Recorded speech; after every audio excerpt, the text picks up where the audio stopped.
do, aside from developing standards of drawing, maintaining them, is also that it provides inspection services, testing services, and certification services.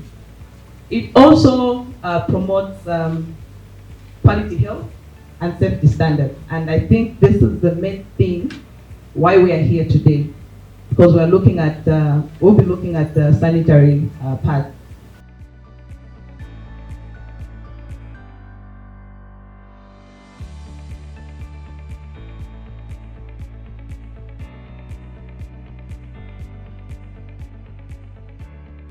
So access to safe and quality pads is critical. Yes, that thinks and knows that it's critical. That is why it has developed standards in that regard. Okay. So we're going to have a little bit of entertainment, I think. Charleston is going to come and give us a small poem. Health is what we seek. No more shame, no need to hide. It's our power, it's our pride.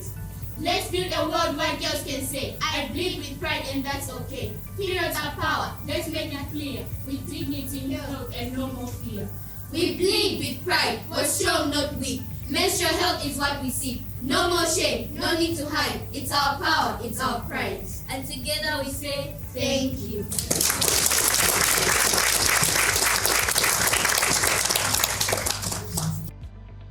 Because Charleston Secondary School is part of the schools that we are supporting through the Wash and Soap project. So we are using such kind of languages that are commonly known to the different learners to be able to disseminate information about the various aspects of WASH. Besides that, we've also introduced what we're calling study circles in the schools that we're working in. This gives an opportunity for the girls to bring out the different stories, the different experiences in regards to menstrual hygiene management. So in these study groups, we deliberately engage the boys as well so that they get to hear the different stories that girls go through. I can relate to what Buvala said earlier on when she talked about the aspect of using mattresses as one of the products, alternative products that girls are using in schools. Those are true stories. So those are some of the stories that we get to hear from girls in these study circles. Within community schools, how do you address the pervasive MHM myths, and what practical strategies have you found effective for engaging men and boys in the most vulnerable, like learners? Somebody is on menses, maybe they're considered to be unclean. It's a taboo to even discuss the issue of menses itself, and that a lot of rules that come with that. Maybe you're told not to cook or not to put salt in relish. A lot of restrictions that come with being on menses. So those are some of the myths that we have to deal with and we have to debunk. So for us as ROCs, one of our most important strategies is social behavioral change and just knowledge dissemination, making sure that people are fully aware what menstrues are and how to manage menses. So this education is given to both females and males through the WASH clubs, which also tackle the aspect of menstrual hygiene management. Thank you so much. Maybe considering the resource limitations at ROCs, what's your innovative way you fostered a more supportive MHM environment that particularly considers the needs of the most vulnerable learners? So one of the strategies we have also embraced is teaching learners how to make reusable pads, because most of the schools that we work with are community schools, as you've indicated, and in community schools resources are very limited. Most of the children do struggle to even just get a school bag. You find that somebody's just carrying books in their hands. Thank you very much. Maybe we can move to the education sector. You will introduce yourself and then proceed to respond. From your direct experience, could you share one concise, impactful example of the interconnected challenges of MHM and disability affecting Elena's daily school life or maybe dignity? I'm Mrs. Pandawe Janet, the head teacher for Chainama Special School. Just to give you a brief background, Chainama Special School, it's not entirely a special school as perceived by many.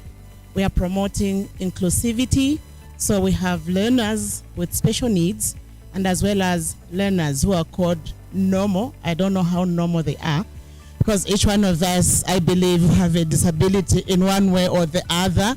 Like personally, I put on spectacles, so meaning I have limitation in my sight. So people perceive Chainama to only have children with special needs, but we promote integration. Children like those with CP, because they've got feeble hands, so somebody has to come in to actually help them change the pad. So you have to train the caregiver to take care of that child. So all in all, we've been trying as a school, because we take on board also the parents so that they can be educated on how to care about these children.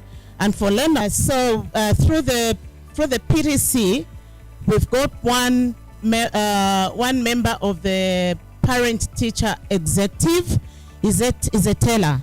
So he has come on board to make the reusable pads. And then actually he even wants to go further so that we can also generate a bit of funds from that by selling to the learners at the cheapest price. And also we get support from the Ministry of Education through the zonal school. From time to time we have partners who give us the pads. Timely, we receive that.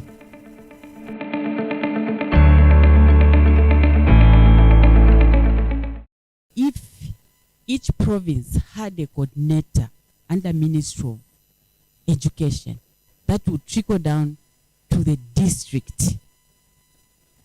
Somebody who owned the program.